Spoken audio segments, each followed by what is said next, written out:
Hello, everyone. My name's Caroline, and I will be discussing how parental burnout can affect occupational performance and engagement within the parenting role. What is parental burnout and why does it matter? Parental burnout is a state of chronic physical and emotional exhaustion associated with parenting. It is characterized by overwhelming exhaustion, emotional distancing from children, and reduced satisfaction within the parenting role. This is an important issue because parental burnout can negatively impact child well-being, reduce parenting performance and engagement, and overall affect family functioning. Therefore, parental burnout is more than just simply feeling stressed. It can influence how parents carry out and participate in everyday occupations associated with caring for their children. The significance of this issue is reflected in the current statistics. Parental burnout in Australia nearly doubled during the COVID-19 restrictions, and almost one quarter of Australians experienced psychological distress during the pandemic. Australian parents have also identified as some of the most stressed parents globally. In addition, mothers, particularly those with younger children, appear to be at greater risk of experiencing parental burnout. Despite growing recognition of parental burnout, much of the existing literature focuses on paid professions such as healthcare, education, and emergency services. There remains limited understanding of parental burnout from an occupational perspective. Therefore, the aim of this project was to explore how parental burnout affects parenting occupations to identify strategies that may reduce this impact. The three research questions that guided this review were: how is parental burnout experienced by both mothers and fathers? How does parental burnout influence occupational performance and engagement within parenting tasks? And lastly, what supports help reduce parental burnout? Beginning with the first question, parents experiencing burnout commonly report emotional exhaustion, feeling disconnected from their children, feelings of guilt and inadequacy, and reduced enjoyment in parenting. Research suggests that mothers generally report higher rates of burnout due to the mental load associated with planning, organizing, and managing household and caregiving responsibilities. Fathers may also experience burnout, however, their emotional distress may be less visible and less likely to be reported due to the social stigma and traditional gender expectations. Overall, both mothers and fathers commonly experience emotional exhaustion, emotional detachment, and reduced satisfaction within the parenting role. The second research question explored how parental burnout affects occupational performance and engagement. Occupational performance refers to completing the actual parenting task and how it is completed. Burnout may affect a parent's ability to consistently perform activities such as feeding, meal preparation, bathing and dressing, school routines and appointments, and bedtime routines, emotional co regulation, and behavior management. Occupational engagement refers to the quality and meaning of the participation within those occupations. Burnout may reduce a parent's engagement in play, shared family routines, reading activities, emotional connection and responsiveness, and overall enjoyment within the parenting role. One of the key findings from this review was that parents may continue to complete caregiving tasks while experiencing burnout. However, the quality of their participation and emotional involvement within this occupation may be significantly reduced. The final research question examined supports and strategies that may help reduce parental burnout. Several supports are currently available for parents experiencing burnout. Parenting programs such as Triple P aim to improve parenting confidence and strengthen parent child relationships and reduce parenting stress. Early parenting services such as Caratane and Tresilian provide practical support for common parenting challenges, including sleep, feeding, and behavior management. Mental health services such as Panda and Forwen also offer emotional support, counseling, and referral pathways for parents experiencing distress and burnout. From an occupational therapy perspective, support may include routine reconstructing, improving occupational balance, and reducing occupational overload.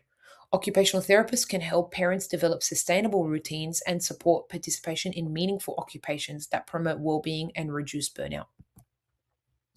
In conclusion, parental burnout is an increasingly important issue that extends beyond psychological well-being and has significant occupational implications. Recognizing parental burnout as both a psychological and occupational issue may help improve outcomes for parents, children, and overall families. Thank you for listening. Hello, everyone.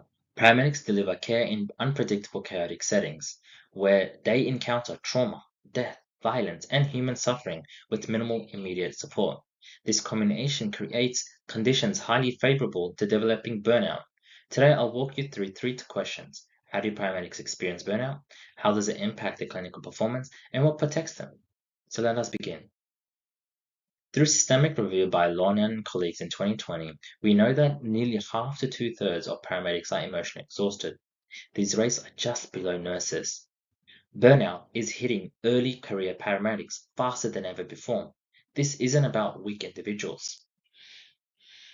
Using Mesleck's framework, burnout has three dimensions: emotional exhaustion, feeling depleted when rest doesn't help; depersonalization, so that's developing detached attitude towards patients, directly contradicting the compassion that inspired many to join this profession of paramedics; and reduced personal accomplishment, so that's a feeling of incompetence despite objective evidence, creating what feels like imposter syndrome. As one early career paramedic said, it wasn't that I stopped caring about patients, it was more like I stopped being able to feel anything at all. Paramedics make life and death decisions in poor lighting, with screaming family members, no backup. Research shows this depletes cognitive reserves. One early career paramedic has said, when you're tired, you're not thinking. Dosages errors, incubation errors. Yes, it absolutely happens. But the emotional burden is even more heavier. According to McLean and Chowdhury in 2025, cumulative exposure to traumatic events is a primary predictor of paramedic burnout. One early career paramedic described four pediatric deaths in a single day: a mother who killed her three children and set them on fire, a child who drowned in a swimming pool, and a pregnant mother who died from aneurysm. Paramedics actively perform emotional labor, projecting calm, competence regardless of their internal state, while suppressing their own emotional responses. This sustained suppression becomes habitual. Researchers call this emotional numbing, difficulty assessing emotions even when they want to. Here's a trajectory paramedics describe. First, compassion erodes. Second, overwhelming disillusionment. They realize they're seen as technicians and not as clinicians. Third, which is the dangerous one, they normalize severe distress and nightmares. Anxiety becomes part of the job. The job demand roles. They suppress symptoms and suffer alone. So here's a critical question. When paramedics experience burnout, how does this affect their clinical performance? According to Sevi and Kiprituri, in 2024, burnout has tangible consequences for how paramedics assess patients, make decisions, maintain situational awareness, and interact with those in their care. Let me show you how. So decision making suffers first. Continuous stress leads to uncertainty and diminished confidence. One paramedic has said, I've seen coworkers fatigued, they're not safe. Another fell asleep driving and almost crashed us. Burnout affects everything, everything for paramedics. Situational awareness and collapses. Researchers show stress creates tunnel vision. One student said, I was focusing in with all the blinders. Exhausted paramedics focus so much on managing emotions, they miss clinical indicators. They react instead of anticipate. The therapeutic relationship suffers. Paramedics describe becoming callous, colder, numb. The depersonalization reduces empathy. Burnt out paramedics spend less time addressing patient concerns. The human connection then erodes. So what protects paramedics? Three levels have. So personal, create boundaries, sleep, have adequate sleep, active coping mechanisms. Second, psychological safety, being able to say, I'm struggling without judgment from organizations or without judgment from anyone, sorry. Organization, so adequate staffing, fair schedules, genuine confidential support. Paramedics say all three matter, but the organization have the most power. What doesn't work? Wellness webinars. While you're still working mandatory overtime, resilience training that blames you for normal reactions, confidential support that ends up in your personal file, your management that dismisses frontline concerns. Paramedics see right through this. Thank you. Paramedics save lives every day in conditions most of us cannot imagine. It's time we save theirs. Hello, my name is Sunny, and I'll be talking about how teacher burnout can affect occupational performance and engagement within the educational setting. Teacher burnout has become an increasingly significant issue in the educational setting. The World Health Organization defines burnout as an occupational phenomenon resulting from chronic workplace stress that is not being successfully managed. Research indicates that teacher stress is increasing, with 70% of Australian teachers reporting unmanaged workloads and 9 out of 10 experiencing severe stress. While there is substantial literature examining burnout in the educational and psychological context, remains limited exploration of burnout through an occupational therapy lens. This review aims to address the gap and examines teacher burnout through an occupational therapy lens and explores strategies to support well-being and participation. To guide this literature review, three research questions were developed. What factors contributing to burnout among teachers, how burnout affects teachers' occupational performance and engagement, and evidence-based strategies for reducing burnout. Three key contributors to burnout emerged. The first was workload and occupational overload. Research identifies workload as one of the most frequently reported sources of stress. They are increasingly expected to complete lesson planning, marking, professional development, parent communication, and extensive administrative tasks. This reflects occupational overload, where demand exceeds an individual's capacity to manage and recover. The second factor was emotional labor. Teachers require continual emotional regulation while managing students' needs, behaviors, and classroom dynamics. Research found that this mismatch contributes significantly to emotional exhaustion, which is one of the primary dimensions of burnout. The final factor involved organizational and environmental influences. Studies identified leadership qualities, workplace culture, autonomy, and access to resources as major contributors. Teachers working in supportive environments with strong leadership and greater professional autonomy consistently reported lower burnout levels compared to those in less supportive settings. The second question focused on the impacts on teachers' burnout within the educational setting.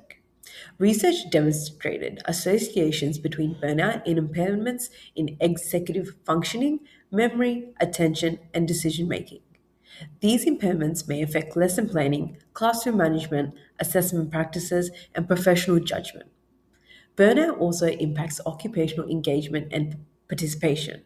Prolonged stress may result in reduced motivation, job dissatisfaction, absenteeism, and intentions to leave the profession. Many studies have also shown that teachers continue working despite becoming psychologically disengaged. Importantly, the effects extend beyond teachers themselves. Students taught by burnt out teachers often experience less supportive classroom environments, lower engagement, and poorer academic outcome. The final question examined strategies to reduce burnout and promote well-being. At the individual level, mindfulness-based interventions were among the commonly supported approaches. Research reported that mindfulness was associated with reductions in burnouts and improvements in teachers' well-being, emotional awareness, and classroom relationship. Similarly, cognitive behavioral therapy has been shown to improve emotional regulation and reduce stress among teachers experiencing burnout. Organizational strategies included workload reduction, supportive leadership, greater autonomy, mentoring, and peer support. Research suggests these interventions may reduce emotional exhaustion and improve job satisfaction. Occupational therapy contributes through its focus on participation, balance, and environmental influences on well-being. They can use occupational centered assessments such as profiling and activity analysis to identify sources of occupational overload and imbalance. They can also support teachers in developing sustainable routines and advocate for organizational change that promote occupational justice and healthier working environments. Teacher burnout is influenced by occupational, emotional, and organizational factors and negatively affect a performance, engagement, and educational outcome. Occupational therapists are uniquely positioned to support teacher well-being through occupational-centered approaches that promote balance, participation, and sustained engagement in the professional role. Thank you. I'll be talking about the impact of nurse burnout in Australian hospitals. I'll be covering what drives burnout, how it affects patients and the workforce, and where occupational therapy can help. Now, what is burnout? Burnout is more than just feeling tired. The World Health Organization describes it as a syndrome caused by a chronic workplace stress. It has three main parts: emotional exhaustion, where nurses feel drained by work; depersonalization, where they may become detached or disconnected; and reduced professional efficacy, where they lose confidence in their ability to do their job well. So, why does it matter in Australia? So, this is a significant issue in Australian hospitals. In one study across two acute Sydney teaching hospitals, around 65% of nurses reported symptoms of a possible mental health concern. Since the COVID pandemic, pressure on nurses has continued through workload demands, staffing shortages, and emotional strain. For this reason, burnout should not be treated as a personal weakness, but it should be better understood as a workforce and patient safety issue. The first major cause is how nursing work is structured. The biggest issues is workload, too many patients and not enough staff. In Queensland, before minimum staffing ratios were introduced, about half of nurses reported that staffing levels were way too low. Heavier patient loads were also linked with higher emotional exhaustion. Long shifts and overtime added further pressure, especially where nurses did not have enough time to recover between each shifts. Burnout is also shaped by the emotional and organizational demands of nursing. Nurses often manage their own emotions while caring for patients and families who may be distressed, frightened, or in pain. Workplace violence, poor leadership support, low job control, and moral distress also contribute to this matter. Moral distress occurs when nurses know the care that they want to provide is being hindered by workplace barriers from providing it. These factors are now recognized as psychosocial hazards that employers are expected to manage. So, the impact on performance. So, burnout matters because it changes how nurses work. In Moho terms, it drains performance capacity, which means the mental and physical energy that is needed to do the job safely. Burnout can lead to reduced concentration, slower clinical reasoning, and communication breakdowns, especially during clinical handover amongst other MDT members. Nurses may also continue working while unwell, which is called presenteeism. Where nurses are stretched too thin, important care tasks can also be delayed or missed. This is where burnout becomes a safety patient issue. A large international study involving nearly 290,000 nurses linked burnout with more medication errors, patient falls, infections, and lower quality of care. In Queensland, each extra patient that is added to a nurse's workload was linked with 12% higher odds of 30-day mortality rate. Burnout also affects professional engagement, as exhausted nurses may withdraw from teamwork, mentoring, and quality improvement. Over time, this can increase the intention to leave work. Through the Moho lens, the model of human occupation helps to explain burnout as a poor fit between the nurse, their work role, and the hospital environment. Volition refers to motivation, confidence, and professional reasoning. Habituation refers to routines and work patterns, and performance capacity refers to the energy that is needed to work safely. The environment includes staffing, workload, ward demands, and organizational support. When these areas stop fitting together, a nurse's ability to stay engaged in their role can break down. Now, OT-informed strategies. Now, this is where occupational therapy can contribute. There is limited evidence for occupational therapists directly leading nurse burnout programs, so these strategies are best described as OT-informed rather than strictly OT-led. Reflective practice and psychoeducation can support meaning and confidence. Fatigue management and protected restorative breaks can support energy and recovery. Activity analysis, work routine redesign, and ergonomic changes can reduce unnecessary strain. Occupational balance can also support a healthier relationship between work, rest, and life. These strategies should support organizational change, not replace it. My main recommendations is that burnout should be treated as an organizational issue, not a personal failing. Hospitals need to address staffing, rostering, workload, and psychosocial hazards. Occupational therapy informed well-being programs could also be embedded into everyday hospital systems rather than only being used during crisis. More Australian research is needed to understand what works best for nurses in local settings. Overall, nurse burnout is an occupational and organizational problem, and occupational therapy has a meaningful but underused role in supporting a safer and more sustainable nursing workforce. Thank you. Hi everyone, my part of the project focuses on burnout among psychologists working in private practice. I looked at how burnout affects occupational performance, client engagement, and work role sustainability, and how occupational therapy can respond using the model of human occupation, or MOHO. This topic matters because burnout is common in mental health work. Johnson and colleagues reported that previous studies found burnout prevalence among mental health professionals ranging from 21 to 67%. For psychologists, this is important because effective practice depends on therapeutic presence, empathy, clinical reasoning, and consistent client engagement. Therefore, burnout is not only a well-being issue, but it also affects the quality and sustainability of care. My chapter was guided by 3 questions. First, how does private practice structure shape routines, boundaries, and work role sustainability? Second, how does burnout affect occupational performance and client engagement? Third, how can occupational therapy strategies support burnout management and sustainable practice? The core argument is that burnout disrupts sustainable professional participation.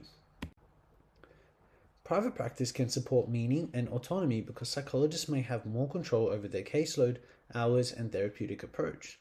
However, the autonomy also creates hidden demands. The psychologist may be responsible for therapy, notes, reports, referrals, business management, income generation, and risk-related decisions.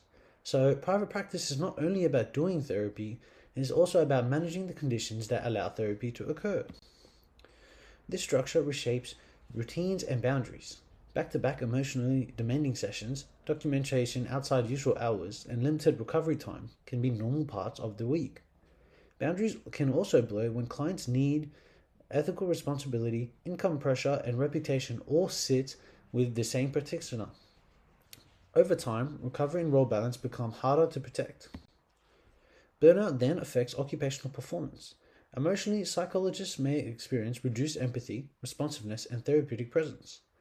Cognitively, they may find it harder to sustain attention, recall client information, assess risk, make ethical decisions, and complete documentation clearly.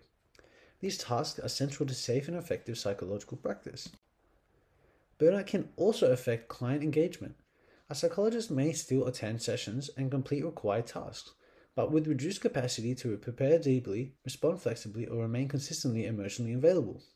This can affect recall of client calls, responsiveness to new concerns, and the relational quality of care. So, burnout can reduce the consistency and responsiveness of client care. MOHO helps frame the issue occupationally. Habituation relates to repeated work patterns such as scheduling, documentation, and breaks. Environment relates to supports around the psychologist such as supervision, peer consultation, and admin systems. And volition relates to motivation, confidence, values, and professional meaning.